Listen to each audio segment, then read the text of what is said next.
All right, good evening, folks. I now call to order the Thursday, October 26, 2023 meeting of the City of Sugar Land Planning and Zoning Commission. Good evening to everyone here. Good evening to everyone watching at home, and good evening, commissioners. We will start with item 2, which is public comment. It looks like we have one speaker signed up for public comment, and that is Michael Poindexter. Come on down.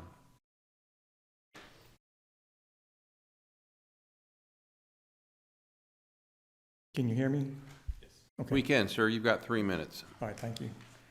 My name is Michael Poindexter. I live at Enclave at Lake Point, across the street, Creek Bend from Flora. Been a resident of Sugar Land for 35 years, and I love it here. I'm a native Houstonian. When I finished all my education, I chose to come back to Sugar Land versus any other place in the country. It was a good decision. To this day, I stated, and I hope that what you're going to develop is what I have experienced, which is a really high-quality city that you want to live in. But I had a few concerns. I was here at the last workshop, and I was there last week at Flora Daniel. I did not hear in the plans that there are 3 roadways that lead into this area. You know that. There's Flora Daniel Drive, there's Creek Bend Drive, and there's Lake Point Parkway, which I would not consider a major way in or out because you know where it is. 2 of those ways, the first 2, go over water, over bridges. Is there a plan to have a certified engineering firm inspect those bridges and make sure that they have their integrity? They're going to see more loads than they have ever seen before. Those bridges are not as young as they used to be, and we can look around at infrastructure throughout the world, not just the U.S., that if you don't do this and one of those bridges goes out, you're going to have a lot of issues. I don't want to live that. Nobody else wants to have that. Second item, when I saw the picture last week put up, and I know it's a work in progress, it probably won't look like that. It'll look like something like that, but not that. And even the speaker said so, okay? Which here, that's what you're planning. I saw development all the way around that to the water's edge. There was no space. When you have land and water together, you have a lot of structural issues. And in the middle of it all, you're going to put a structure probably bigger and heavier than Sugar Land has ever seen before. You're building on a peninsula, a small peninsula, on basically swampland. Have you considered subsidence? There are a lot of places, including nearby Katy, Jersey Village, sections of Houston, New York City, where I lived for a while, Miami, all around the world. Cities are sinking because how they're building and the weights they're putting and how they're removing the groundwater. Is that part of the plan? The third one that I have is, I get about the tax dollars. You want to maximize. That's a good point. You only have so much land to develop. But is quality as important as optimizing tax dollars? I moved here because I love the green space. When I walk around, I feel like I have a little space of my own. What I saw in the picture, I wouldn't buy. I wouldn't. And you're in competition against, say, the Grand, Highway 249 in Tomball. They're building something similar. In other places around the area, everybody wants bigger and better. But bigger and better is defined by different points. And I would please ask you to consider quality, a place that people really want to be and enjoy it. I mean, almost like a place of vacation, as opposed to let's optimize tax dollars. Thank you for your time. All right, sir. Thank you for your comment. Appreciate that. That's all that I know about. Do we have anyone else that wishes to sign up for public comment? I saw a wave, but that wasn't to sign up? Okay, just checking. Last call. Okay, thanks very much, folks. We'll move on to item 3A, which is consideration of an action on the minutes of the September 28th meeting. Commissioners, you've got that in your packet. Any revisions to the minutes? Motion to approve. Got a motion to approve by Commissioner Landine. Second. And I think I've got a second by Commissioner Brown. Any other discussion? All right, let's vote.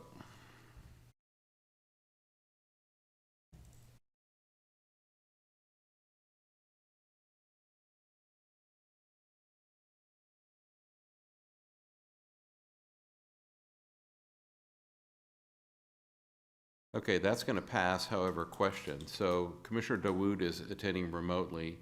Is she able to vote electronically? Do we know? She should be able to. Are you able to vote? Okay. She raised her, oh, y'all didn't see it, but She has her hand raised, so can you say? Okay, I see that. All yeah, right, okay. very good. Thank you. That counts. And that'll pass unanimously. We will go on to item 4A, workshop, review of, and discussion on steps to prepare Lake Point for redevelopment, including a land use plan amendment, development code amendment, property rezoning, and redevelopment concept plan. Ruth, good evening. And before you start, I want to make sure I understand what we're doing here. You're going to give a workshop. Yes, sir. We have no public hearing, and we're not taking action on anything on That's this correct. item tonight, correct? That's correct. All right, thanks. Just a workshop. All yours. Okay, thank you. Good evening, Chair, members of the commission. We're here to talk about Lake Point and preparing it for redevelopment. So I'm going to start with, excuse me, a little bit of background, as much for your benefit as to folks in the audience and those who may watch the video later on. Then we're going to talk about the action steps that are necessary to prepare Lake Point for redevelopment, and then talk about next steps. So as you are probably aware at this point, in 2018, the city updated its land use plan, which is a component of the comprehensive plan. This plan was developed by the community and adopted by city council, and it has a vision that Sugar Land will develop and redevelop to remain a desirable place for the future. It recognizes the need to change in response to shifts in market demands, and also recognizes the need for us to shift our focus to redevelopment. We only have 4% of our land left, and so we really need to focus on how we can better utilize the areas that are already partially developed or kind of underdeveloped today. And this is really critical for maintaining the long-term fiscal health of the city. The redevelopment is in accordance with the land use plan to be focused on several specific areas around the city called regional and neighborhood activity centers.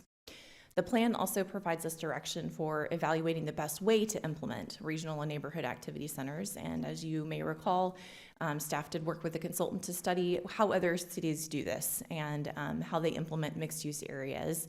And we came out of that with a recommendation to create some new zoning districts. However, most recently in July, we did get direction from City Council to focus on the two top priorities for redevelopment in the city, Imperial and Lake Point. And so Imperial is going to continue forward under a planned development district as it had started, and then Lake Point is going to be utilizing a new zoning district, which we'll be talking about tonight. And so we did get direction at that point to do our best to prepare Lake Point for redevelopment. And so what does that mean? So looking specifically at the land use plan from 2018, there is a section called the Areas of Change section, which kind of provides a vision for each of the regional activity centers. For the Lake Point one in particular, it identified the Fleur campus as a significant opportunity for redevelopment. That Fleur campus, where the Fleur Corporation is today, is about 52 acres. It's a campus that was built in the early 1980s, and so there's a number of obsolete office buildings on that site and over 30 acres of surface parking. So it's a big opportunity to do something different there.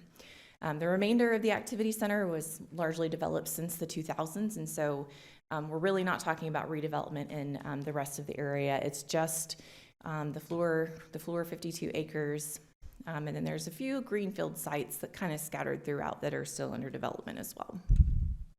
Question on that. I'm Yes, sir. sorry to interrupt, but if you could go back. I know it's early for questions. I won't have many later. So when we're looking at this drawing, what is the Lake Point rack? Is it everything in the dotted line, or is Yes, it just sir. the blue shaded? Yes, Okay. so the regional activity center is the dashed line, which kind of follows the water, goes down to 6 and 59. And then the site that we're talking about in particular for redevelopment is what is in the shaded blue.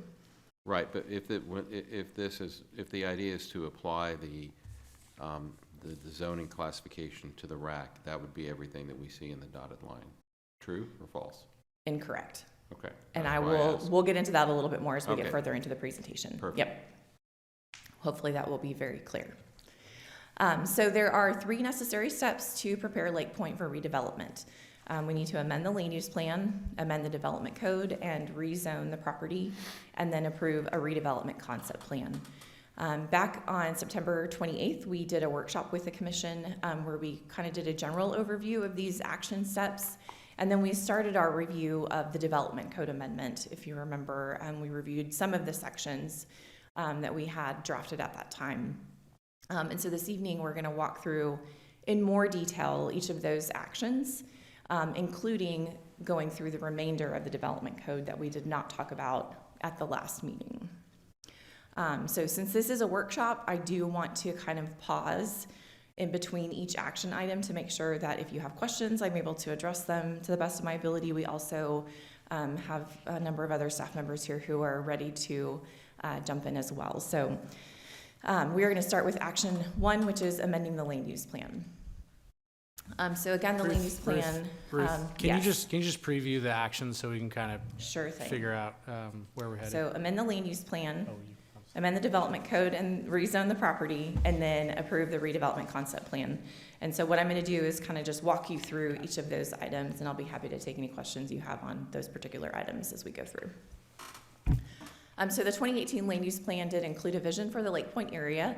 It designated 444 multifamily units for the site, but it also recognized that the city needed to change and that the land use plan was likely going to need to change at some point to respond to changing market dynamics. Obviously, we've had some significant changes in the market since the 2018 plan. That's been 5 years now. And so, you know, the COVID-19 impact on office, obviously we see a lot of office vacancy. And so that market is very different today from what it was back then. We've also seen continued demand for housing, both here locally as well as nationally. I don't know about you, but I'm reading a lot about the demand for housing across the nation.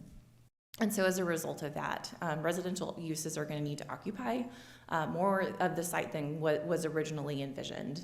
This will include both what we're calling middle housing as well as multifamily. So in particular, we have some proposed amendments to the areas of change section for Lake Point. They include some text changes to reflect the market evolution and vision for the site, increasing the multifamily units from 444 to 1,100 for the entire regional activity center, and then modifying the land use pie chart, which you can see here on the slide. Okay, that's all I have on the land use plan. So I will pause there and take any questions that you have. No. I do have a question. Sure. And it goes back to that map you showed that our chairman asked a question about. Yes. That 444 to 1,100, does that include existing homes that are there, or is this in addition to what is in the regional activity center? So this is for the entire regional activity center, and it only applies to multifamily. Okay. And so that 1,100 will include the Pearl that was approved by City Council, came through Planning and Zoning Commission, which will be located here, or they have zoning approval. They're still in the development process, but that will be within that 1,100. Okay. Thank you. Okay, so clarity on that. So how many, putting aside Pearl for a minute, how many multifamily units are in the rack currently? 0. Okay, that's what I thought. And Pearl, remind me, is 300? It's like 380. Okay, so if you want to know how many more units this proposal would be calling for in the rack, It's like 700 take your something. 1,100 Yeah. minus the 380, whatever Right. that number is. Right. Okay. Put that in there. About 700. Any other questions from commissioners on the land use? Go ahead, Mary. Hi, Ruth. One of the questions I have is back to the pie chart. Okay. And how did we come up with the percentages for retail, entertainment, and office? It seems like there's, this is sort of what we got into a little bit in some of the other areas that have been developed around the office space where the office space wasn't really needed. So this is based on both what exists today as well as the preliminary plan that PCD has put together for the Lake Point Plaza site. There is a fair amount of office there today. A lot of it is, one-story doctor's offices, but you also have the hospital, St. Luke's Hospital is within the Regional Activity Center, and I believe we put that in the office category, yes. So we actually did go through and kind of calculate square footages to try and get our best estimate of where these numbers would land. So just approximately then, how much new office space in that new area that we're talking about would be developed? I don't know that number off the top of my head. Yeah, it's probably a percentage, huh? That's- Yeah, I don't, I'd have to look into that. We'll have to look into that if you would like to know the answer Okay, to that well, question. that'll I sort don't of go into remember some what- other questions I have, but, because it just seems like, maybe entertainment or retail needs to take a broader view, since there seems to be a lot of office space already within the rack. Right, right. I don't believe that we were anticipating a significant amount of additional office. It was just taking into account what was already existing there. Okay, right, thank you. All right, I'm allowed 3 dumb questions tonight. I'm Okay. gonna use one right now. Okay.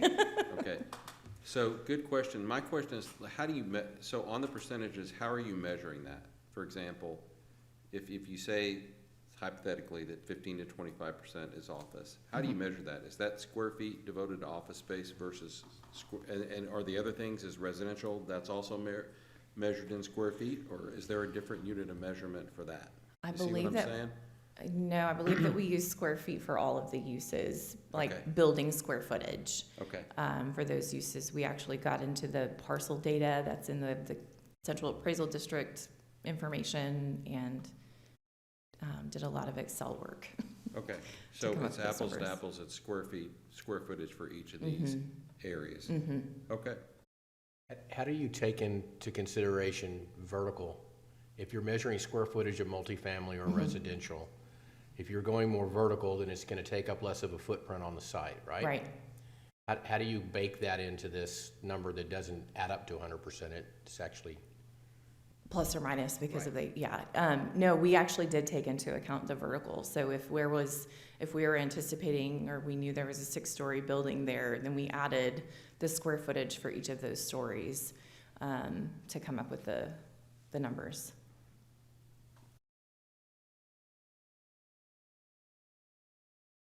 Okay, so this is not one of my dumb questions, I don't think. But theoretically, okay, so let's say that you had, the designation was 25% office, okay? Okay. And then on one, to his question, you had a vertical development that was, I don't know, 10 stories, and then you figure out that square footage. So that's, in effect, though, that's limiting the square footage that's available for other office development within the rack, correct? I wouldn't say it limits it. I mean, this is intended to give a picture, an estimate, Okay, that's fair. because That's it's fair. not regulation. It is the guide, the visionary document. And so it is a little bit confusing. And I remember as we were developing the plan, we grappled with it a little bit. We were trying to provide a visual for what kind of mix of uses are we talking about here? What are we kind of envisioning here? And so this was kind of what we came up with to try and establish that. And so I don't want to sit here and make it sound like we're going to be like adding up every square foot of building that walks in. And, the idea is it mostly residential, and then there's some office, and then there's a little bit less retail and a little bit less hotel? Well, that's an even better point, that this is not, it's aspirational, it's not. Right. It's not a cap. Right. On any type Right. of development within the rack, which I think is a really Right. important point. Right. AP, you had a question. This may be a on the dumb slide. question also, so maybe I'll use my allotment. The residential has a 20% variance or swing, whatever you want to call it, but we're only increasing or asking for an increase in the multifamily units for the rack. Is there not could the middle housing be part of that, or I'm just curious as to why there's still a big variance if we know the number on the multifamily. Is there some other increase that's possible in another segment of residential? Trying to, the middle housing does account for some of that increase in the residential as well as the multifamily. Okay. And so I think we're just trying to provide some flexibility Got it. there, with, again, the understanding that it's definitely more than half of the site, more than half of the developed buildings on the site. And, I guess could be up to 3/4 of Does that. middle housing count as multifamily, or is that going to be considered differently? It's considered differently. It's different. Okay. Mhm. That's it. Ruth, I'd like to make a suggestion. I don't know how widely used a chart like this might be, but I do think that it would be worthwhile to include a call out for any green space that's in here. There's plenty of variance between the different categories, but I do think that, especially if this is going to be something that is used to educate the public, I think we'd benefit by showing the full picture, which does include that green space. So are you suggesting we should include that in the amendment to the plan? Because that will be different than from what we have in the other activity centers if we were to add that. And and also there are no buildings typically. Well, you could have like a kiosk or something, but we're counting typically kind of buildable Yeah, I mean, area. like if you just look at this that was in our packet, I mean, just the green part represents some percentage Right. of aspirational space for the development. So I just think the entire process of building awareness about this and educating the residents about what is envisioned here would benefit by calling out the green space here. Again, if this is just for our purposes as we think about educating just commissioners and that kind of deal, makes perfect sense for it perhaps not to be called out. But if this is going to go beyond the commission, I think it would benefit. But to your point, I guess maybe I don't understand. So the amendment to the land use plan would, in this case, what we're saying is that the amendment would be to reflect the evolution, increase multifamily units, and modify land use pie chart. So I mean, Correct. I guess the pie chart as presented is not a full depiction of the development, right? Because you do have that green space. Just It's the a material. vertical land uses, right? It's just the buildings that you would see on the site versus like acreage allocated to But the green different space would uses. end up being a material percentage of the overall, in this case, square footage, acreage of the development. So it's a suggestion. It's not something I'm Okay. going to get hung up on. I just Okay. think that overall, providing that full picture would be a Okay. benefit. And to Commissioner Landin's point, you've got a pedestrian enhancement option that gives points to these developers for green space. And so if you've got at least an idea, it ties back into what we're encouraging these people to do. Okay. And just for clarity, in your packet, you received a copy of the existing description. So that's what it says regional activity centers on the front. It's this map. So on the inside there, it has the existing Lake Point description, and then the draft revisions are on a single front and back page where the pie chart is on the back. So just for clarity there. Okay, very good. Any other questions on that before we move on to the next? Oh, Okay. let's move on. Okay, great. So the next action will be amending the development code and rezoning the property to the new zoning district. So we will be amending the development code to create a new zoning district, which will be the Lake Point Redevelopment District. This reflects our focus on Fluor as for redevelopment as our focus. And this new district will become one of the standard districts in the code. It will be one of 18 districts in the development code. This zoning district will set the standards and processes for development within the site.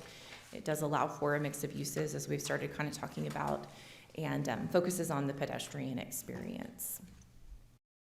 The second half of that action is rezoning the property. And so we will be rezoning the Fluor property, plus a little bit more, to the Lake Point Redevelopment District. So this is a city-initiated rezoning, and we will be applying the new district to about 69 acres. So it's the 52 acres of the Fluor campus, as well as about 17 acres of adjacent undeveloped property, and then part of Creek Bend Drive will also be included in that rezoning.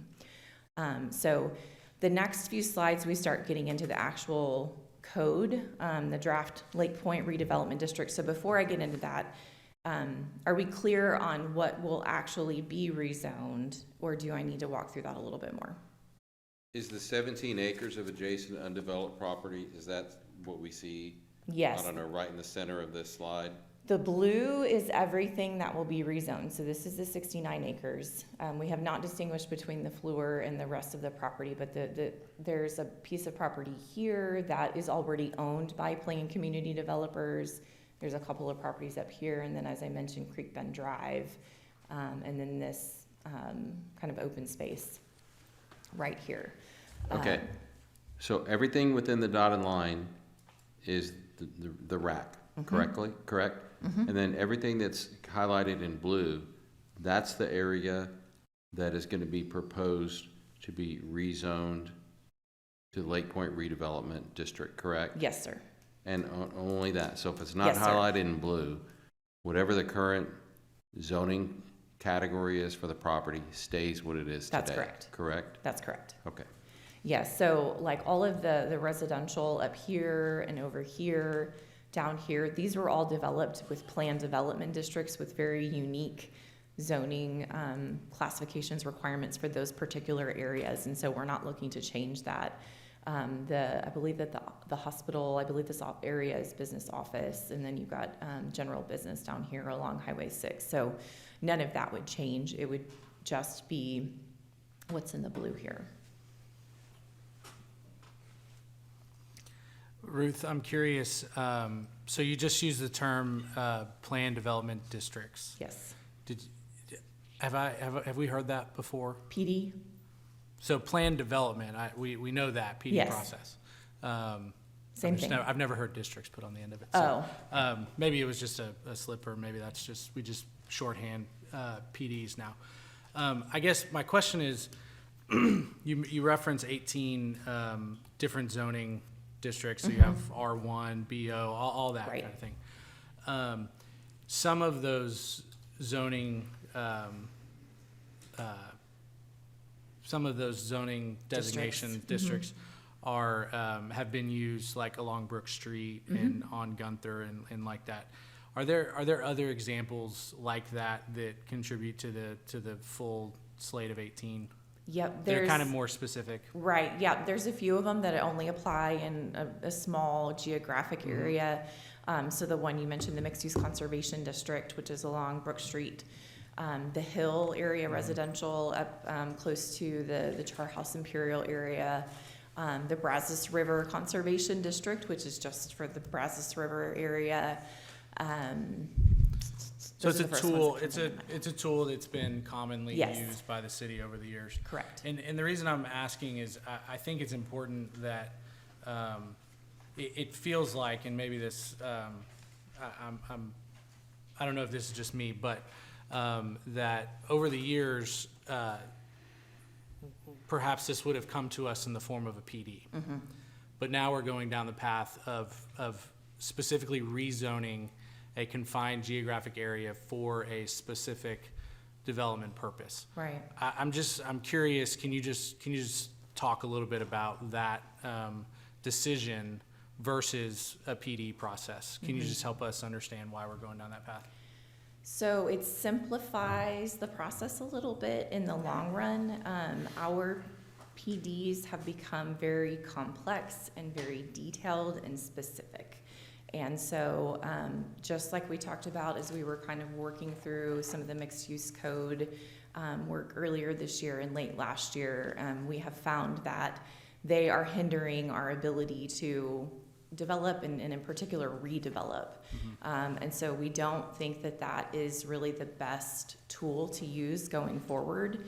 And we feel like a standard district like this is a better approach. So would it be fair to say that the approach that we're taking here is proactive? The PD approach is somewhat reactive. A developer brings something forward, we Right. react to it and say, thumbs up, thumbs down. But in this case, it's essentially setting the conditions that whether it's PCD or somebody else, there becomes certainty on that piece of ground that maybe this is not the right term, but they can develop by right based on the zoning Right.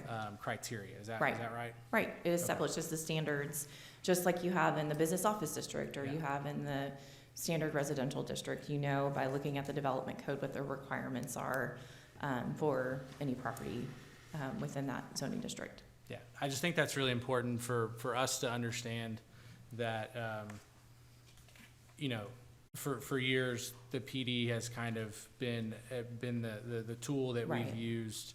And then, this marks, a shift, Right. which then allows us to be a little bit more, proactive in terms of making sites attractive Right. to potential, redevelopment. So Right. I appreciate you walking Yep. through that. Thank you. Absolutely.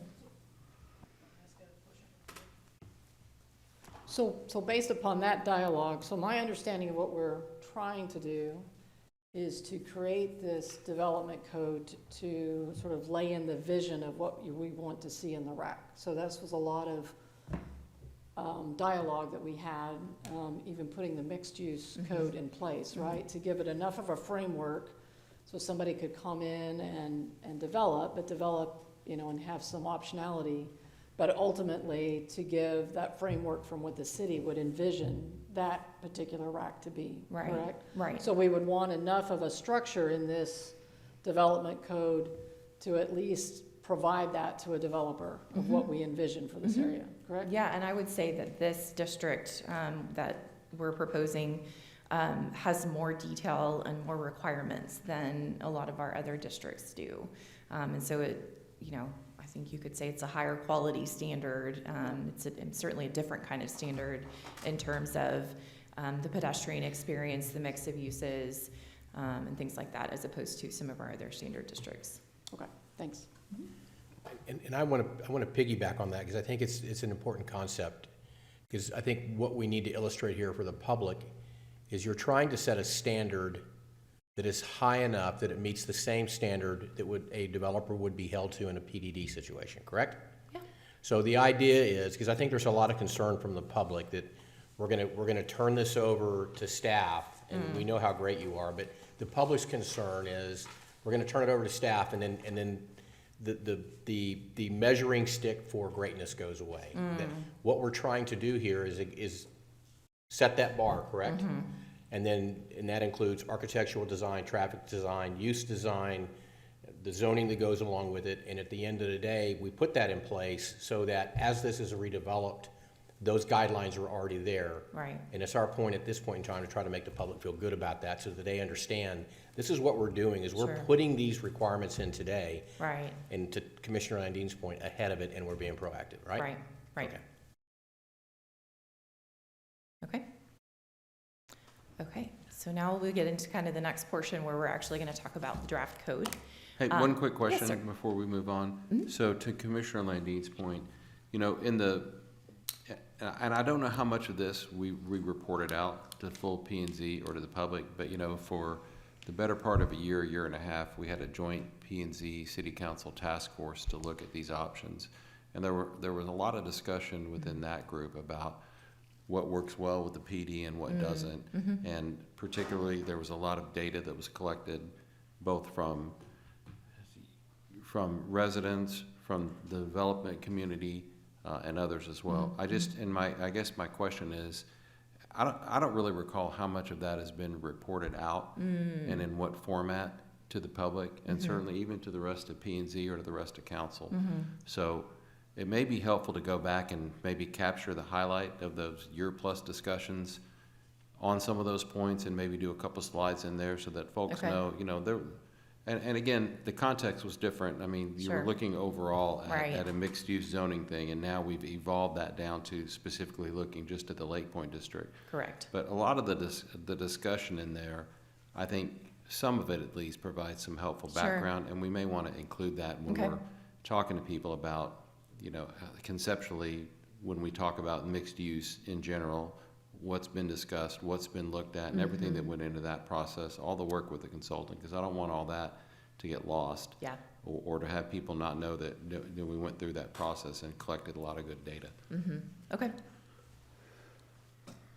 Okay, so that actually leads right into that first bullet point, which is we did utilize the draft mixed-use code as kind of the baseline for this district, but we revised it to reflect the focus on Lake Point in particular. So we started the review of the code with you back at the September workshop. We reviewed sections 2-118 through 2-122. So tonight, in the next few slides, we're going to talk about the remaining sections and then talk a little bit about a couple of other code changes as well as recap your workshop from September. So again, like we did last time, I'm going to kind of pause after each slide as we get to go through each section just to make sure you don't have any questions or comments so that we can make sure we get those addressed before we move on. So the first one here is 2-116, which is the statement of intent. Again, this is all about focusing on Lake Point and what the vision is for that regional activity center and that this code, this district implements that vision. And then section 2-117 establishes the housing mix requirement for the area. So I'll pause there and see if you have any questions.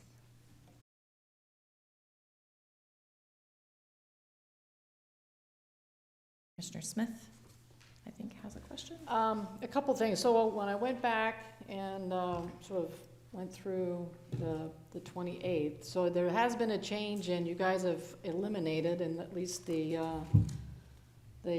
housing, the mix is the cottage, right? So now that's out. Yes. So that was just a decision sort of after the workshop that occurred. And that's on another slide, but I'll go ahead and Okay. cover it now since you asked about it. I No, didn't know when to bring it up. you beat me to it. Yes, we did remove that. That is a use that there has been a lot of questions and misunderstanding about. And I think the reality is we realize that the likelihood that that will happen on this particular site and Lake Point in particular is pretty low. And so we decided just to go ahead and remove it from the district. Okay. And the other thing, I didn't know whether I needed to bring this up or at the end, but what I missed when I went through this, and I don't think it came up even in the workshop, is, and this is something that we talked about in the task force, was to really leverage. So somehow, I think in the development code, we have to have where we really want to leverage the natural resources of Sugar Land, you know, for the benefit of the people living there as well as for the benefit of the public. And I didn't really see that in there where we were really pushing, you know, because I think this is going to be a great opportunity with the lake that goes around. Yeah. And I just saw a lot of residential there, and that concerned me. So Okay. you know, somehow I think in the code it sort of got to try to drive that in driving how developers think about how they should look at this piece of property. Sure. We do have some standards in here about Well, I think it's sort of, orienting toward the water. yeah. And I think that that was our attempt to respond to that comment that you had previously made, was to make sure that you have that orientation towards the water, so you don't have your dumpster in the back of your Yeah. building, you know, next to the water.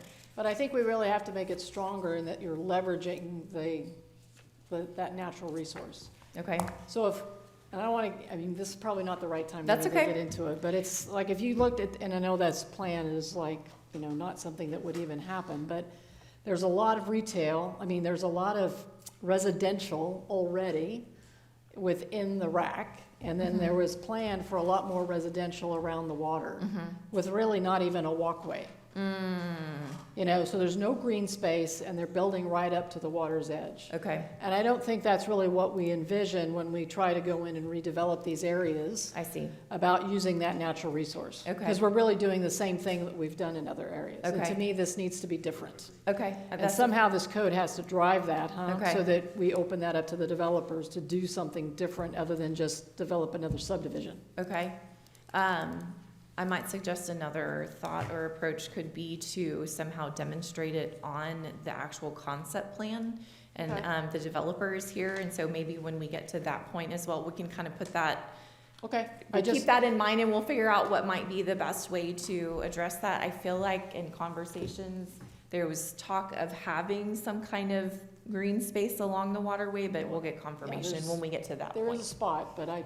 And maybe that it's not illustrated completely Yeah. or something along those lines, but we can Okay. get some clarity around that Yeah. and then see Yeah. if there's a way to look at that. Okay? Anything else on this particular section?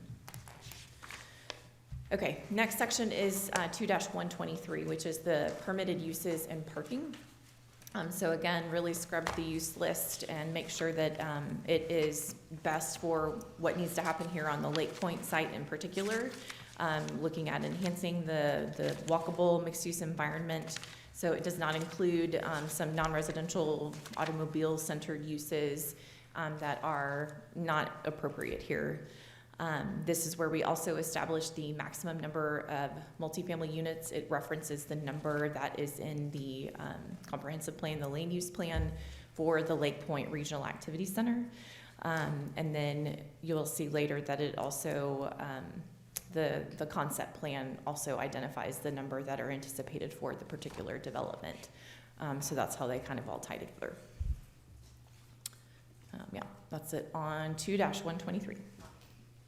Ruth, Yes. does the city feel like that they're, in terms of permitted uses, you said you scrubbed it, was that done with the intent to reduce the number of uses or with the intent to try to create as much opportunity for dynamic uses as possible? I would say maybe A and B. It wasn't purely with the intent of reducing the number of uses. It was more about what are the uses that are most appropriate here on this specific site and with what we know about what the plan is. But then, also, the second part of your question, which I apologize, I got distracted and lost. No, I guess I'm just, sometimes we can go through a process by looking at, a process of looking at permitted uses. And you end up with an unintended consequence, which Right. is like reducing the list down in such a way that then ties the hands of Right. future development or Right. future options. And so I guess, I mean, I'm satisfied with your answer that says that you have taken a hard and intentional look at it. So we can leave it at that, but I do want to be sure that we are really being intentional about making sure that we're Absolutely. promoting as, that the land, or that the uses are really promoting that dynamism Dynamic? Is that Di- the word? No, dynamism that we're looking for in the vitality. How about that? that'll work. That we're looking for in this type of Okay. development. So So when we go through this, do you want, like, are you overviewing this right now, or do you want so we're gonna go back through each section, or do you want comments? This is it. If you have section 123 comments, feel free to send we can talk about them now if they are, How about if I have 21-18 comments? oh, okay. Is that a section we covered last time? Yes, okay. I tell you what, let's get through the ones Oh, we it's in, haven't. I see what it is, so that technically is last time, okay. And we can definitely talk about that again. I don't want to cut you off. No, I don't wanna use this time to talk about that, but I'll give you some other edits. Okay, yeah, and if they're minor grammatical, we're happy just to take a hard copy if you have that, or if you want to give it to us electronically, that's fine too. But if you do have questions or comments on what we covered last time, I know some of you weren't here last time, we can definitely revisit that. Maybe what we can do is just finish going through what we did not cover last time, and then when we get to that kind of recap from the last meeting, we can circle back to any of those as well. Sounds like a plan. Okay, great. Anything else on 2-123? I've got some questions. Okay. And it ties together, traffic and parking. It's gonna be dense here, right? You've got multifamily, you've got residential. And I know from my driving around and helping my daughter find a place to live, you can have these developments that don't have adequate parking, and all of a sudden you're overflowing into streets. And I know this design contemplates public parking as being a relief valve of sorts. It's contemplated in the ratios that are in here. Is the city confident that when this thing gets built the way they're imagining it's going to be built, in terms of the mixes of the uses, that there's gonna be adequate parking that doesn't overwhelm the roadways as being the relief valve for developers that may or may not build adequate parking? So what I would say to that is we know that our existing ratios require that sites be overparked in a lot of cases. We have a lot of empty parking lots. And so we knew going into this that that was something we needed to think about and look at.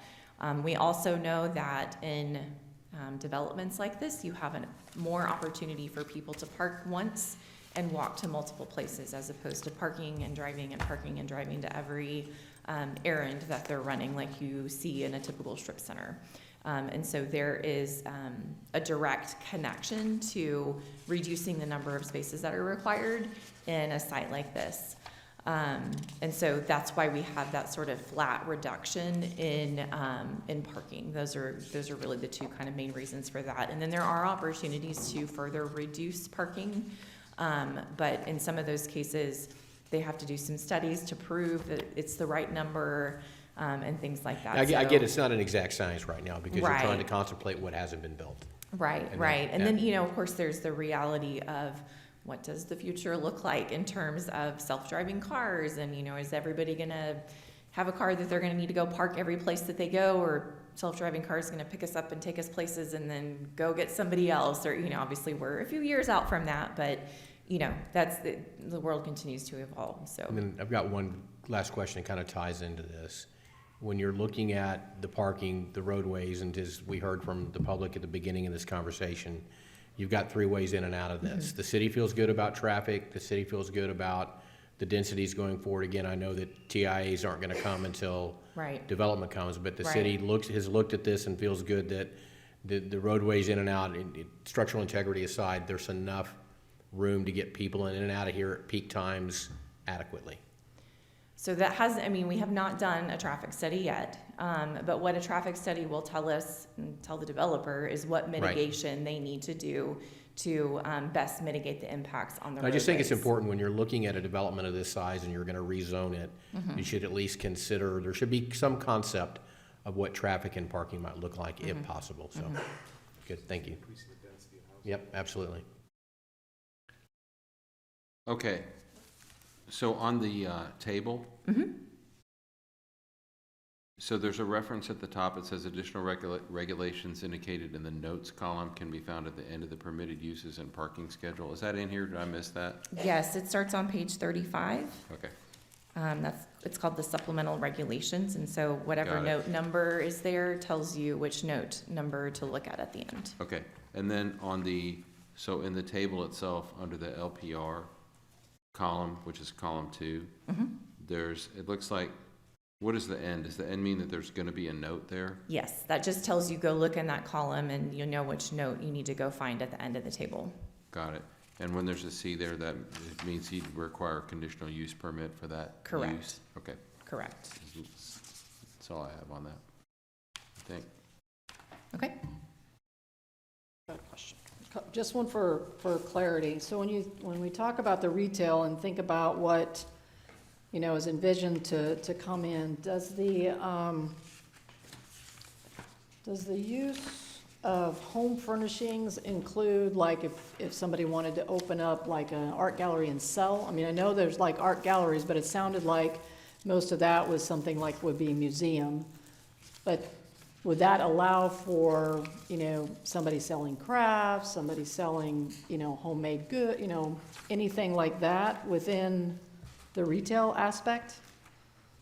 I couldn't really see that in any of the options under retail that would provide for something like that. And that might be, back to the further conversation, does that limit us when we think about, if you think about a walkable area and trying to create like, something where people would just like to go and shop around, it's usually something that is unique and different, And I didn't see that available Okay. within the retail other than in home furnishings. Okay, we'll take a look at that. That's a good question. Okay. Thank you. And the other question I had is if I went through all of the different types of like the senior living, like independent 55 plus, the way it was defined with the notes is that they all have to, it sort of make it sound like, well, yeah, it's more like assisted living where there's a group place where you go eat. Right. But if I think about the Overture, that's an Imperial, that's not like that, right? So it doesn't seem like this allows for that type of establishment to be built, because it would be, people, rent those just as a normal apartment. It's just that they're, 55 and over. So I suspect that the common area, I've actually been in that facility because my parents used to live there. They do have like a common area on the first floor where there's a kitchen that can be used by residents or the management, I guess, to like bring in meals or cook meals or whatever. And then there's kind of a common area. So I suspect that's probably what was counted How we as got the it. common area. Right. But I also don't know the specifics of exactly what was required in that particular PD for that particular use. And so it could be slightly different than this. I suspect it's similar, but I don't know definitively what the exact requirements So that may were. be a way around, is what you're saying, if they so desire to build one of. It could be a these. different way to meet that requirement. Okay, and then, just for further clarity, that any of these types of living, like the senior independent living, transitional care, none of that would be included in any of the multifamily count, correct? Correct. Okay. I had a question on the uses. So in the pie chart, it says hotel/conference. I'm assuming that means conference center. Is that detailed as a separate use here, or are you kind of combining the hotel to be analogous to a conference center as I well? believe that was under the assembly facility. Oh. Yes. Under assembly facility banquet event center. That's okay. how we would I was looking classify in the that. wrong space. Okay. Mhm. Got it. Okay, because I didn't see that. And I was like, oh, if it's a separate use, then Yeah. it should be, okay. Ruth, on this last point here, establish maximum multifamily units. Right now, it's envisioned for that number to go to 1,100 Correct. Is that For the right? entire regional activity center, for the entire rack. right. Are we confident that, that is enough? In other words, is there wisdom in having the zoning designation or the zoning district have a higher number to allow for flexibility for the developer?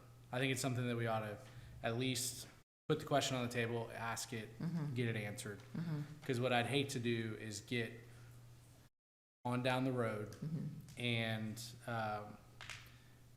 market conditions change, whatever the case may be, and we're looking at a scenario where development either stops or doesn't begin because the economics shift, and in fact they need 1,300, right? And I'm not suggesting we make it an unlimited amount by any stretch of the imagination, but I do think that we ought to have the conversation about what is the number that is feasible, but yet allows for a degree of flexibility for whatever development ultimately lands on the site.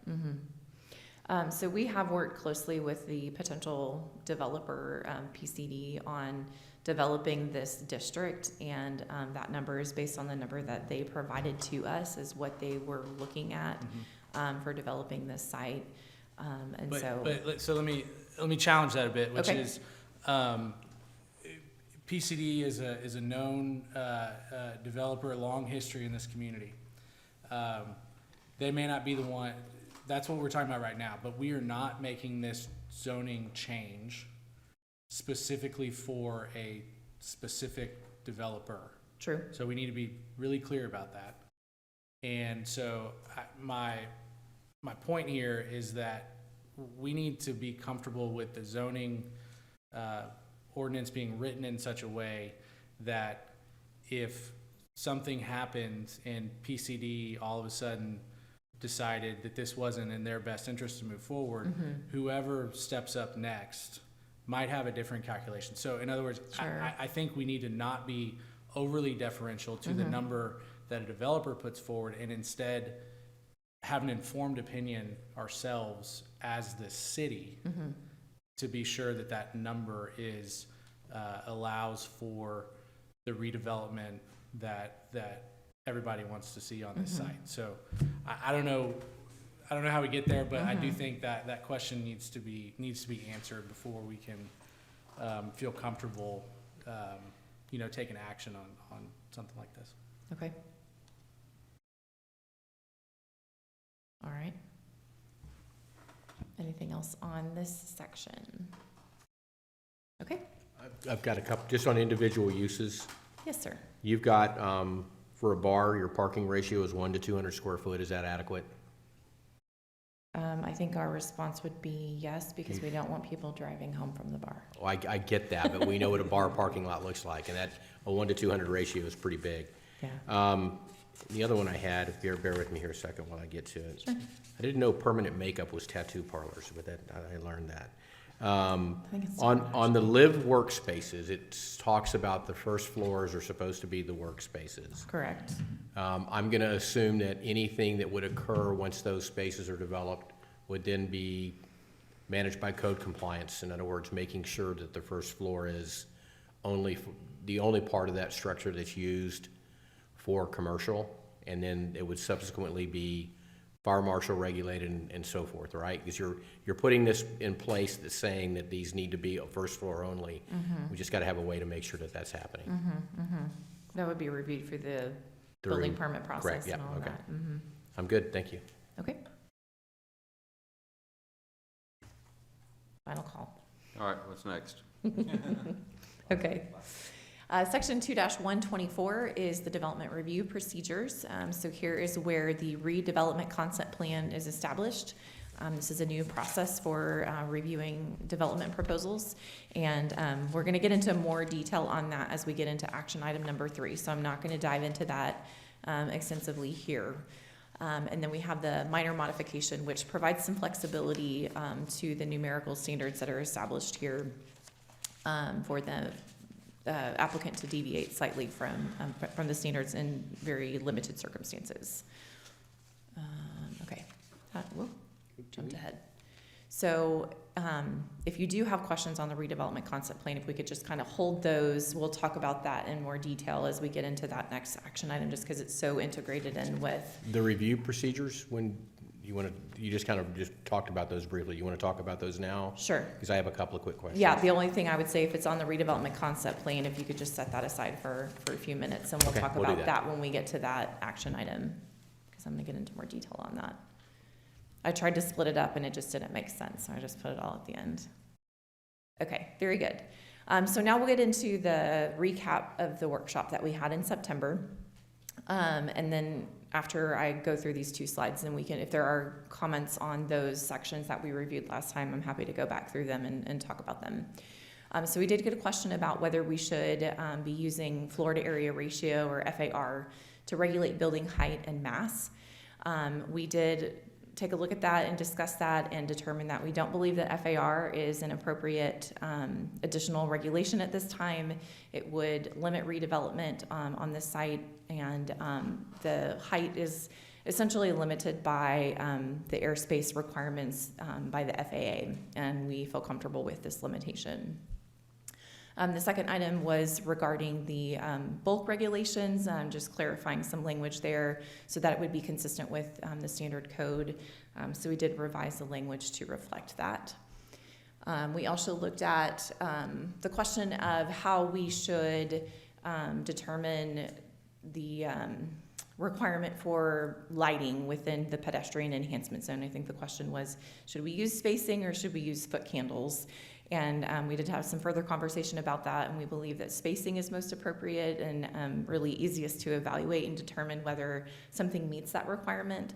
The reality is that foot candles can change over time, and it's pretty difficult to manage. There was a question about fencing and whether there were any requirements for fencing in this area. So we did add the Lake Point Redevelopment District to the existing fencing standards for residential districts that are in Article 4. We've confirmed that all references to the mixed-use neighborhood have been removed, and then there were some various grammatical revisions and some other kind of graphical improvements for readability and to clarify the intent of the district. We also, just a couple of other changes since you saw the last version. We did sort of combine triplex, fourplex, and sixplex into a multiplex, just because they basically had all the same regulations, and so just kind of simplified the language a little bit. And this is where we talk about the cottage court, that we did remove the references because we don't believe that it's likely to take place here in Lake Point. And then there was table 2-119.1 had some different types of streets identified, and the pedestrian realm that was required was based on those street types. We realized that type 1 streets don't exist now that we've narrowed it down to this very specific area. And so we removed that, I think it was highways and freeways, and renumbered types 2 and 3 to reflect that. So that is all that I have on kind of the follow-up from your last meeting and the sections that we covered last time. But as I said, I'm more than happy to open the floor. We definitely want to make sure that we get any comments that you have so that when we come back at the next meeting, you're comfortable with moving forward.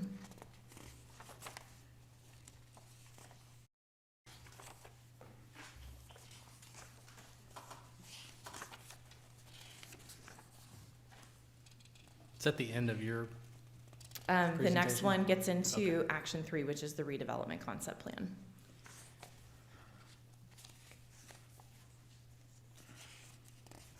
So if there's anything on the development code amendment, speak now. Yep. Okay, page 20. 20? Yes. Okay. Under section E, ground level design, Okay. 1D says, any fencing used to enclose patios adjacent to the pedestrian realm may not exceed 4 feet in height. Is that, where are the other requirements For for fencing? fencing? So those are not actually in the mixed-use district. So that's just for multifamily, and it's because that's related specifically to ground level adjacent to the pedestrian realm. But let me see, it should be towards the end. Yes, on page 46. Article 4 is the supplemental regulations, satellite dish antennas, fences, accessory buildings, and dwelling units. And so, there's that addition of the, Yeah, so they can, so you could do a 4-foot concrete fence, you yeah, could I do guess wood, you technically. could do iron, Mhm. okay. And that's what we want. That is the standard in the other districts as well. Okay, I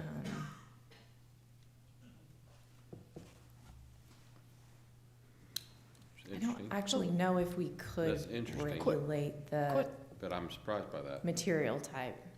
But will there be like an HOA for this area? I do believe that they will have an HOA. Because I know in Imperial, it's defined, I mean, HOAs Further. do typically define those, yeah. but it still doesn't limit. I wouldn't think you would want a 4-foot concrete Yeah. fence. Right. I don't know, there could be some interesting. Okay, thank you. Yes, they've confirmed it will be in First Colony and FCCSA, the HOA. So then we would need to understand, do they actually have that as a part of their HOA? Mhm. I'm sure they have Potentially. requirements for fencing there, yeah.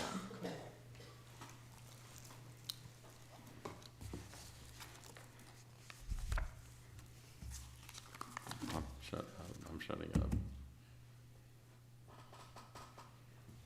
I had another question on that. It's on page 7, Okay, and I know there was a discussion around taking out like a list of things, but you still reference it as utility equipment. So it's in that very last sentence around the pedestrian zone enhancement is intended for placement of street trees, street furniture and utilities equipment.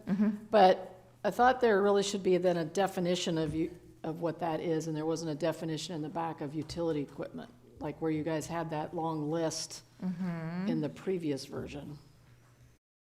I don't, yeah, the pedestrian enhancement zone, let's see, what does it say? There we go. A component of the pedestrian realm intended for the placement of street trees and street furniture that does not obstruct pedestrian access or motorist visibility, includes but is not limited to seating, streetlights, waste receptacles, fire hydrants, traffic signs, bus shelters, transit stops, bicycle racks, public utility equipment such as electric transformers and water meters and similar elements. So I think that last, such as electric transformers, water meters, and similar elements is Well, it sort of what sounded- captures that. Sounded like to me you sort of bundled that up into utility equipment. And I thought it would be good to have a definition of utility equipment in the back that sort of listed everything that you took out, just to give a reference of what the intent of utility equipment is. Okay. I guess I'm trying to figure out how that could be misconstrued, or because there isn't a definition for every single term, obviously, in the development code. So if it's a commonly understood or something along those lines, then we would necessarily include that. Well, let me think about that, take a look at that.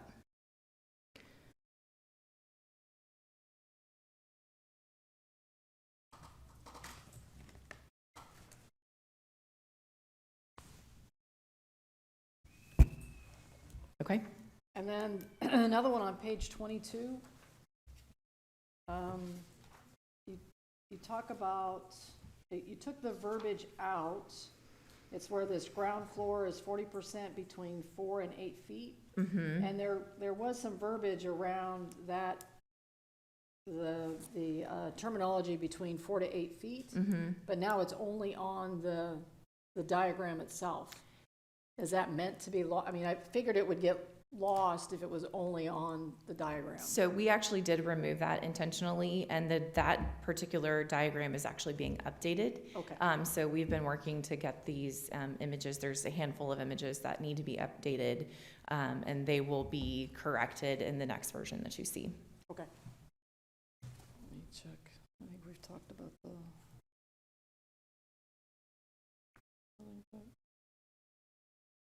Yep, that's all I have. Thank you. Okay. Any others before we move on to the redevelopment concept plan? Ruth, can you hear me? Oh, Ms. Daewoo, yes. So going back to 2-118, I see that the building height has a D, and if you go into references and read D, it says airport height hazard regulation. Correct. Were you able to find out if this project is development code is within the flight path? It is not within the flight path, no, but there are height limitations that would require the applicants to go through a FAA process to determine what the maximum height of the building would be in that particular area. It depends. There are varying factors that they take into account, and so there's not just a flat number that applies in the area. So it's not in the flight path, but anyone who develops their past a certain height has to get a FAA approval? That's my understanding, yes, ma'am. And do you know what that certain height is past which they need to get a approval? That I do not For what it's have. worth, I looked at the code today on that, and it's pretty substantial. I don't think anyone's gonna go that vertical at that space, because it's roughly 1.7 miles from the south end of that runway. And if you look at the slope ratio, it's 1 foot for every 7 foot or something. It would be a massive building, I do believe. Yeah, I do think that there is potential for, for tall buildings here. But I also think that but the B2 and the business office and the general business district, neither one of them have a maximum height. It's just based on whatever the airport height requirement is. And we don't see a plethora of skyscrapers in those districts. And so we don't really have a concern that we're going to see more than what is appropriate here, because the market just won't support that. All right, thanks. What's next? Okay. Okay, so on to the redevelopment concept plan. So this is a new process that's being created by the development code amendment that is before you. And it is the opportunity to evaluate a proposed development and its relationship to the surrounding area, to minimize negative impacts, evaluate the location of proposed uses, connectivity, location of public spaces and such. But it does also allow some flexibility for market changes as the project builds out over many years. So it does not include the level of detail that we are accustomed to seeing in our PDs. In particular, what it's not going to include is the exact location of buildings or parking within a site. It's not going to show you building orientation or renderings, pedestrian amenities, other site-specific elements such as particular connectivity around a particular site, landscaping, signage, and things of that nature. The redevelopment concept plan is required prior to permitting, and so typically, well, in this case, it's the Lake Point site, and so what we're talking about is a redevelopment concept plan, and then they would come forward with platting, or in this case, really replatting, because this is all platted in some way, shape, or form. And then they would go through the process just like every other development in the city, going through a site plan, building permits and such, at which time the staff would be reviewing for compliance with the development code, building codes, and any other applicable codes. So this concept plan is a public process. So we have, you may recall, during our previous iteration with the mixed use code, there was a lot of conversation around what we called the mixed use concept plan at the time. And so we did revise that to provide for the public hearing for Planning and Zoning Commission and City Council. And but we did provide for the opportunity for it to be a joint public hearing. So in this iteration right now, we are doing separate public hearings because we're going through this process now. But if in the future they were to amend the redevelopment concept plan, that would be an option that would be available. We are also continuing with the requirement of having early public engagement, just like we had talked about, which will be further defined in the development application handbook. And substantial changes to a approved plan would require resubmittal to council, and that would be for things like the relocation of residential, multifamily, or non-residential uses, as well as significant street design or development area changes. So the things that the commission and council will be looking at when determining approval or not of a redevelopment concept plan is looking at consistency with the comprehensive plan and any other applicable plans, consistency with the purpose, intent, and applicable standards of the development code, and then consideration of the existing roadway network and its impact on surrounding properties. So here are the graphic requirements that we will see on the redevelopment concept plan. So an overall property boundary showing the property's relationship to adjoining subdivisions or properties, identification and approximate size of development areas such as districts, blocks, or parcels, existing and proposed streets that form the boundaries of the development areas, the location of non-residential and residential land uses, demonstrating a mix of uses and housing types, the total number of multifamily units and their approximate location, and the location of major civic spaces and natural geographic features. So you do have on the screen here, as well as in your packet, a copy of the draft proposed redevelopment concept plan that Plan Community Developers has put together. So you can see here they do have those different elements that I just went through, including the red boundary, which is the overall property boundary, the red line here. You see the existing roadways and the proposed roadways that are creating the development areas, which are in the dashed kind of dashed outline. I signified by the P and then the number. You also see the civic space in the green area here. And then the land uses are designated along with the acreages of each of those development areas here on the left. And so they've identified, whether it's retail or office, kind of the general non-residential type. You can see that these two kind of development pods that are closest to the residential over here are both the middle housing residential. So they would sort of be similar in character to what exists today and kind of transition into the core where you would see a little bit more of the activity with the non-residential uses and the potential multifamily sites. So the sites that are shown to potentially have multifamily would be P6, which is here. P3, I believe, is one of them. Yes. And then, yeah, this is P3 as well. And then P5. So that's not to say that you will have multifamily on all of those. It's just to say that those are the places where it could be developed. It also indicates the number of units. So there you have the 700 units. And then the middle housing shows you the mix of uses or the mix of housing types as required by the code. In accordance with the direction that we have been going, we did have an early public engagement. So prior to any public hearings or coming before the commission and council, there was a community meeting last week that we held in the Fleur cafeteria. We had about 60 residents in attendance, and residents asked questions about traffic, impacts to schools, and just kind of the overall development timeline for the property. So I will pause there and see what questions you have on both the kind of code part of what is required in the redevelopment concept plan, and then we can also talk about the specifics of the proposed redevelopment concept plan for Lake Point Plaza. So quick catch-up question. Okay? Redevelopment concept plan. Are you asking for us to comment on this concept of the redevelopment concept plan, or are you asking us to comment on the concept plan itself? I would say both. Both, okay.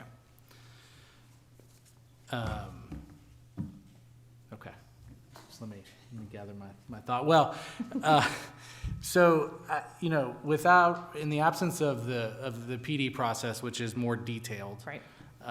that creates an increased reliance on the development code, you could argue.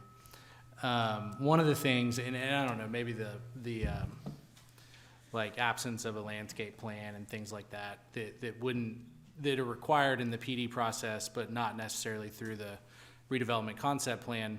Maybe that grabbed my attention, so I may be latching onto it in a way that's not necessarily productive. But I'm curious how the city is going to make to ensure certain quality standards on things like landscape. Like we have a building permit, you know, we have a building code that says a building has to be built to certain standards.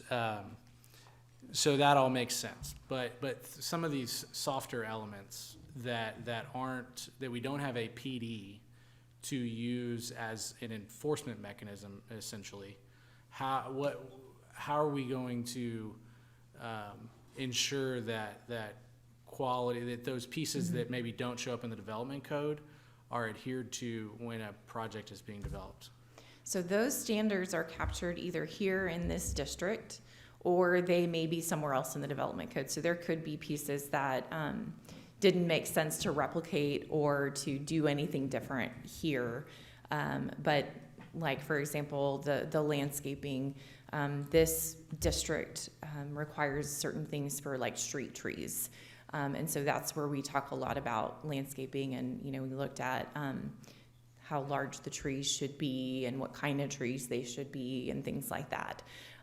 So the PD actually is, in terms of the process, really it's the same as a zoning district in that it establishes that standard. The process that a development goes through to get to the end point where they're opening, you know, putting out their grand opening banner, is the same whether it's in a PD or it's in, you know, BO property. So once this district gets established, it'll be on the books, it will be codified, it will be the law, you know, for the city. And so let's say they've gone through platting, so now this is a parcel of land, and they're gonna come in and do a multifamily site here. So staff would review a site plan, and that's where we look at landscaping, we look at building setbacks, we look at typically we look at building elevation. So there's kind of a whole range of different things that staff looks at through that plan to make sure that it meets the development code. So they would be looking at this district for those standards, as well as some other standards that are captured in other parts of the code. That process is exactly the same as in a PD. It's just a PD, you're looking at the PD instead of the development code for those standards.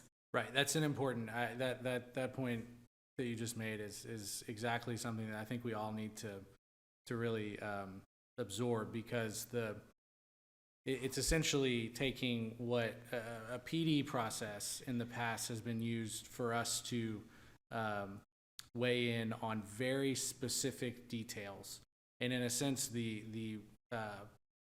rezoning is less specific, but it's more broad, but still shaped in a way that ensures a level of quality Right. and adherence to neighborhood and city Right. standards. And so that I think that's a really important distinction for us all to make. But will you flip back to the like the process? Okay. Maybe a couple more, one more. Was that the first one in this section? Yeah. What it's not, go to the next slide, forward.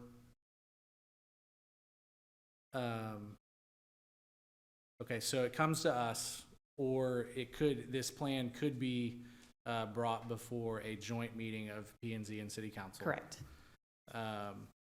And what exactly is the development application handbook? That's something that you guys use and we never see, I imagine? Correct. It tells you that you have to have a north arrow on your plat and that you have to have a scale, and it gets into all the nitty-gritty details that essentially help staff evaluate whether something meets the code. And so there are things that are in there that it makes more sense to capture it there as opposed to in the code, because it may change slightly over time. Like in the case of you have the local government code that says you have to notice a public hearing in a newspaper, and not many people read the newspaper anymore, but we still have to do it there because that's what the local government code says, because it's really hard to change. So, it's our development code, thankfully, is not that as hard to change, but it is harder to change. And so it's a little bit simpler if there are minor changes like that, how you notice and, things like that, then we're able to kind of be flexible. That makes sense. In substantial changes, how should we think about what constitutes substantial?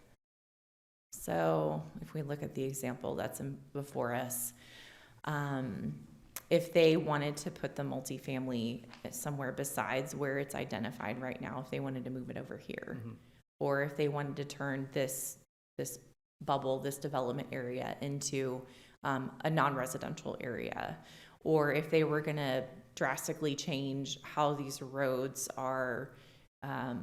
Well, that's a staff level judgment call. Is that correct? Right, and that's the same with other Sure. application types as well. So I'll end with this: the rezoning itself will call out a specific number of multifamily housing, a number of units. Is that? No, so the land use plan has the number, and then the new zoning district will say you need to comply with the land use plan. Okay. And so then this is what tells you this is the area where the 700 will be. So that's how it kind of separates out the Pearl, the existing, from what is proposed. Got it. And what triggers could a so hypothetically PCD goes away, Okay. next developer comes in, could they just pick up this redevelopment concept plan and carry it forward? Yes. Okay. Thanks. Got a couple of housekeeping items. You call out in here council and commission. I think you need to call that at a city council in planning and zoning so someone doesn't think it's building standards. I just think it's just some housekeeping stuff you should do. They are actually defined in the development code. They That's why are? you don't Okay. use the full term, but Under review procedure, it contemplates a development review committee. Who and what is that? so that is a staff committee that is made up of a number of different departments. So you have fire, planning. So it's your development Engineering. crew. Yes, Okay. it's everyone who touches development that reviews the development application. I just didn't know if that was a committee that was being formed under this. No, it's not new. Okay. Mm-mm. And I believe it's a defined term in the development code as well. Commissioner Landine asked my question on substantial changes. That was been answered. Minor modifications was answered. Expiration of approval. It allows up to 2 years. I know a lot of times 1 year clearly isn't enough. Is 2 years too long? Or are you seeing it from concept to, because we're laying the groundwork here on what's required in design, which should expedite the process a little bit, at least in terms of, I understand they've still got to design it, but there's not a lot, we're lopping off a very large timeline by putting this stuff in front of it. I guess it's probably more about allowing for the market. If there were changes in the market, we would want it to be able to be responsive to that. I could go back and double check, but I believe that we did look at some of our other approval types to see what the length of their before they expire would be, and I believe that was part of the rationale behind the 2 years, but I can double check that before your next meeting and get that information to you. And my last question is just kind of a general information. I mean, do we have any idea let's just assume that eventually this does get approved. What percentage of this project begins to come out of the ground immediately? Is there any acreage size or? I could not answer that. Okay. I'm done. Thank you. I think, Commissioner Dawood, can you hear us? Did you have a question? Yeah, I did. Go ahead. Thank you. I'm looking at this concept plan, and I see that green is identified as civic space, blue is the roadways, red is the property line. But there's another line here which is a dash black. What does the dash black line represent? And then to follow up on that question, on the southeast corner of this drawing, it follows along the red line, but it doesn't follow along all the red lines. So I'm curious, what does this dash black line represent? And Let me see if the developer can answer that question. Black dash line. Okay. Yes, that's what I thought. The dashed line is the edges of each kind of development area or parcel area. It looks like it doesn't quite go around every edge, so I see what you're talking about there where it's a little bit inconsistent. We can have them clean that up and add a label for what that is. thank you. Another question was that I know Commissioner Smith had mentioned that earlier, and I wanted to just ask you that since this is not a PD and it's a development code, is there an opportunity to designate a landscape setback along the water body and then it either remains green or there is a sidewalk along the entire water body? Is there an opportunity to create a setback as a development? I do believe there's an opportunity, and we will take a look at that. Thank you. No further questions.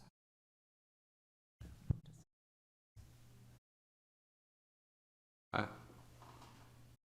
had just a couple questions. So, and it's not just on the concept plan, but it's more of a process question. Okay. So we had the gentleman who addressed P&Z in the public comment period. And one of his comments had to do with, well, when is someone going to look at the structural integrity of the bridges?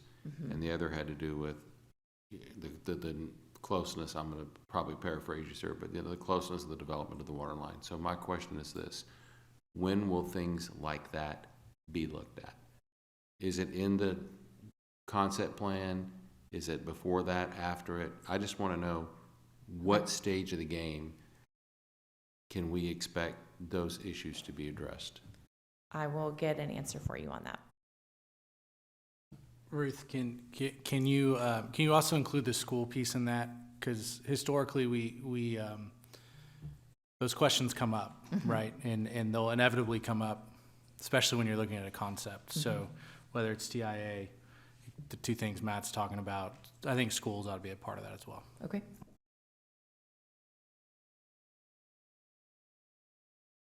I'll just add, I think this all looks great as a general rule. So thanks for all the work Thank you. on everyone's behalf that went into this. Thank you. All right, anything else from the commissioners? Go ahead. Mary? Because it goes back to what Commissioner Deegan was saying and what I was mentioning in the beginning, is that if this is truly the concept plan that's being brought forward, and, you know, we're still working on the development or the PD, basically. So when do we get any kind of influence over indicating that, is this really what we want for this particular rack? I mean, I go back to all of the conversations that have gone on over the past year and a half around trying to do something very unique and different with these spaces. And if I looked at this concept plan right now, I don't see that. So to answer your first question, now is your opportunity. And at the next meeting, we'll be asking for you to make a recommendation. But the second part of that is you're not going to see the level of detail. Where that is in the code. So the requirement for the pedestrian enhancement zone and the facade articulation and the ground level to have the windows, all of that is built into the code, into the actual district. And so you're not going to see that visually. I understand that that's kind of hard to piece together because that's a little bit, you're accustomed to seeing a little bit more detail. But as each of these development areas comes through to develop, this is the standard that staff will hold them to. And so that's how we know that we're going to get what we're looking for, because it's going to be in the code. So if you don't think that the code addresses everything adequately, that's what we need to know. Yeah, and that's what I was talking about in the beginning, because I think that if I looked at this, you know, we're gonna have these, you know, bigger blocks where we're gonna have, you know, just residential, single family, and then these big blocks in the middle where we're gonna have multifamily, a little bit of green space out here on the edge over by the water, and then we're gonna have this little bit of retail. And so to me, it's like, what is enticing people to make this a walkable area other than just being an area with residential and big multifamily and retail somewhat on the edge? Right, and that's So that's where I'm at. I mean, Right. this is a prime location to Yeah. really leverage, Yeah. you know, the waterways that we have for this Sure. property. yeah, And this was gonna be the test, right? To see how we could use this multi-use, what is it? The plan, right? To get to what the city envisions for these areas. Right. And again, I would just reiterate that what you see here is the framework. It's just the bones of what will be of the site of the development ultimately. The code is what tells you what the muscles in the skin is going to look like. And we believe it is implementing the land use plan, and it will give us that walkable environment. We are, like I said, we have the pedestrian enhancement zone. We have minimum and maximum setbacks instead of just minimum setbacks, which we have in our typical districts. We've reduced the parking. We've actually required, we have a maximum amount of surface parking that you can have on your site. So there are a lot of elements of this code that are wildly different than what we have in our standard districts. But I think where we're missing the boat is that we're making a lot of the areas along the waterway private. And then to me, if you took some space back, similar to what Commissioner Dayu was saying, is to make that some green space where it's an open public, at least at a minimum walkway. Yep. And that sort of opens up that area where there should be really a walkway sort of through and around this space, you know, that links into the, you know, the walkway bridges that gets to over to the rest of the retail. I'm going to see if the developer can come respond to that, because I feel like we've talked about this, but I don't want to speak out of turn. Please introduce yourself. Okay. Don Jansen, thank you. So if you look at Lake Point Commons across the way, east of where we're developing, so on your plan right here to the right, all those developments that we've done, all of that has a walkway along it. Our plan is to continue that the majority of the way through here. We haven't defined all of it, but like, for example, in P7, okay, it doesn't show it, it just shows a red line because that's what we were asked to do, to create areas, but not get into the definition of the walkway that'll be along that water. Does it make sense? Yeah, I guess when you look at the drawing, you have house, like the blocks for the houses, like right up to the water.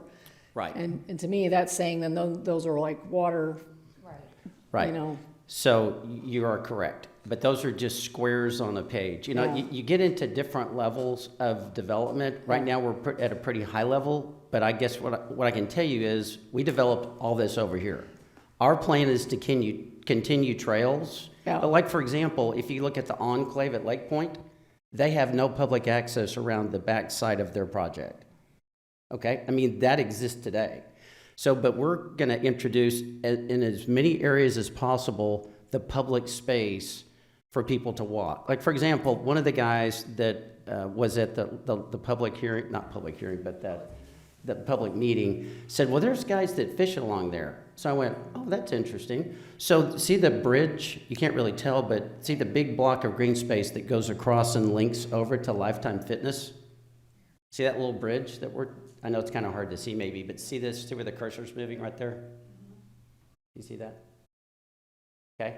So that gave me the idea, well, maybe we need to create like a fishing pier that comes off of that little bridge. So we're going to listen to people. That's why I like public meetings and talking to people. They might yell and scream at you a little bit, but it's a dialogue. What do people want? We don't want to develop something people don't want that don't address the exact comment that you just made. And I think we've demonstrated that all the other areas it's a 2.5-mile walking track that goes all the way around the waterfront. So we want to activate the waterfront. We don't want to create every area as being a private space. So I can't tell you that every square inch of that will be that way, but that's a huge attention for us. TBG is our landscape architect. We're designing the landscape while we're developing roads. We're not going to develop this with home builders and then throw in a walkway that doesn't fit now. And I know that's not what you meant, but I understand your question. We're planning on doing that. Thank you. Okay. So quick follow-up before you run off. Sure. The question would be, so using the walkway as an example, okay, I get that we don't see that on the redevelopment concept plan because you weren't asked to render it. So when would we expect to see that? Would it be on the plat, or for example? Or would it be at some other stage of the process? It's when they tell me I need to put it on here. But we're happy to add it any time. I mean, we're happy to do that. And actually, I was going to suggest that after we would visit with Don to see if that's something he'd be willing to add to the concept plan. Sure. Yeah, and I get it. And look, I completely get that the concept plan, I understand what it is. I understand the purpose. I understand it's not showing everything. Right. There are a lot of things that I know are addressed in the development code. I know there are a lot of things that will be addressed at later stages of the game. My point is, I think it's helpful to at least articulate a framework for folks that have questions about this stuff, is at what stage of the game are those kind of questions going to get answered? Because we really just can't say, hey, you know what, it's early now and we'll figure all that out down the road. I mean, I know that's a reality of the situation, but having some certainty about when detail level questions like that are going to be looked at and are going to have an answer, I think would go a long way. Okay. So, can I say one, please? So, the interesting thing about this process, this is different than a PD, which we all know. In a PD, you would have to do all that. Well, this is to say, can we even develop this property? Because we're just under contract. So this is helping me understand that I'm going to have a level of flexibility that will allow me to meet the market demands that we're all discussing, the density and whatever the product type is. So we're going to develop more and more levels of like this doesn't even show the boardwalk. On the right-hand side, you can see a couple little piers. That's a whole boardwalk with restaurants, and we have elevations of that. So we're happy to show that whenever the right timing is. So. I appreciate that. And I think the other point of that goes to my comment earlier, which is we got a lot of feedback on the PDs and why they, what's good about them, but more what's not good about them. Okay, and I want to make sure we capture that, because folks need to understand why there's a push to go in a different direction on this. So Okay. can I tell you a real bad experience we had with a PD? So, I won't list them all, but, so on the corner of this project, there's the Texas Drive building, which is a 6-story building. We had that as office. Well, then a high-rise condo was a possibility. It took, how long? 14 months to change to the condo. Well, the condo didn't work. So it took another 14 months to put it back, just to say we're gonna do office again. So that's a case in point where that's 24 months of lost opportunity. Well, my math isn't real good, but if you add those two together, it's just, you can't react to the market. So this is a lot more flexible, and you can pivot to meet market demands. So, Sure, anyway, fair point. Okay, thank you, sir. thank you. Okay. All right, Anything Ruth. else on the concept plan before we move on? All right. Let's move on. Making great progress. Next steps. So at your next meeting, we anticipate having a single public hearing where there will be an opportunity for the public to address you on the 3 action items that you will be taking. So this is a little bit unique. I don't know that we've ever done it this way before. But what we didn't want to happen is to come forward and have 3 public hearings where someone wanted to talk about the development code and they said they wanted to talk about the land use plan, and you told them they can't talk now because it's the wrong item. And so one public hearing for 3 action items, and then we are tentatively scheduled to move forward at City Council in December for their review of these same action items. And that is the end of this item, unless you have any additional questions for me. Yes. A couple things. I think a couple things. One, Commissioner Brown just mentioned, so some of this additional detail we're talking about, maybe showing what's currently on the redevelopment concept plan with some of those features that are missing, probably be helpful to have a little bit more detail on that before the public hearing. I think that Sure. was your comment. Is Yep. that fair? Okay, that'd be good. And then just to recap a little bit of what you said, the purpose of having the combined public hearing, as I understood it, was you've got 3 different actions, and I'm going to say ordinarily, but ordinarily you'd have 3 actions, and so for each action you'd have a public hearing. Right. And then you'd have, consideration action. The intent of that, right, is to maximize public comment. It's not to have someone get up and say, well, I want to talk about step number 3, and you're like, I'm sorry, this is number 1, Right. so you'll have to wait. Right. And the idea is that it's easier for everyone just to get up and talk about whatever it is they want to talk about with Right. respect to any of these 3 items at the same time. Correct. Right, to make it easier and more convenient. Right. And not have any logistical issues with, Right. oh, I'm sorry, you can't say that at this time, you'll have to wait or come back another time. Exactly. It's really to improve the flow Right. of feedback. Right. Exactly. Exactly. I just Just to wanna make sure simplify the my process understanding- for the public. Right. Just want to make sure my understanding of that was correct. That's and exactly the right. intent. Okay. Okay. Thank you very much. Okay, thank you. So we are on item 5, reports. Who had the P and Z meetings, who was the P and Z liaison to City Council for October 3rd and 17th? It's me. Okay, So on October 3rd, it was National Night Out, and it was a very large consent agenda, but within one of the items, it was confirmation of Commissioner Brown and Commissioner Holbrook and myself for another term, and Commissioner Gallagher as the chair, and Commissioner Landine as the vice chair.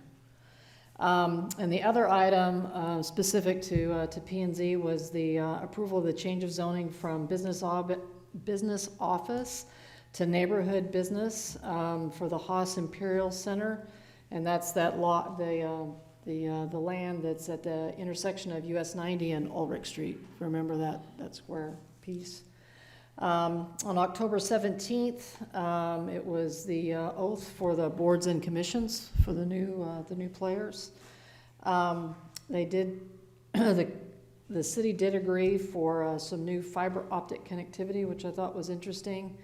And the Great Homes program is starting again. I don't know how many of you all are familiar with that, but it's been very successful.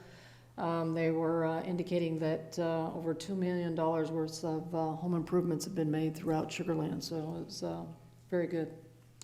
And that's it. And then I have one more. Outstanding. Thank you very much. 5B, city staff report. Hello.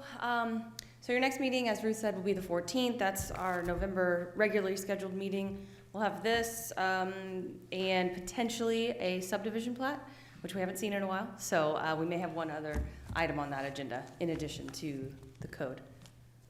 Okay. You looked So, like you had a question. Well, I have a comment. Okay. So think carefully about what all might be on the agenda for that meeting. Mm-hmm. If we've got a lot of items plus a plat, Yes. you might want to consider what our start time is. Start times. Yes. And all We that. have talked about that. Okay, Yes. great. We will get in touch with you guys. Thank you. Thank you. That's just has the sound of a pretty long meeting, so let's plan ahead, which is fine, but let's plan ahead. Okay, anything else? We've got a motion to adjourn by Commissioner Landine. I've got a second. All in favor? That passes. We are adjourned. Good night, everyone. Thank you.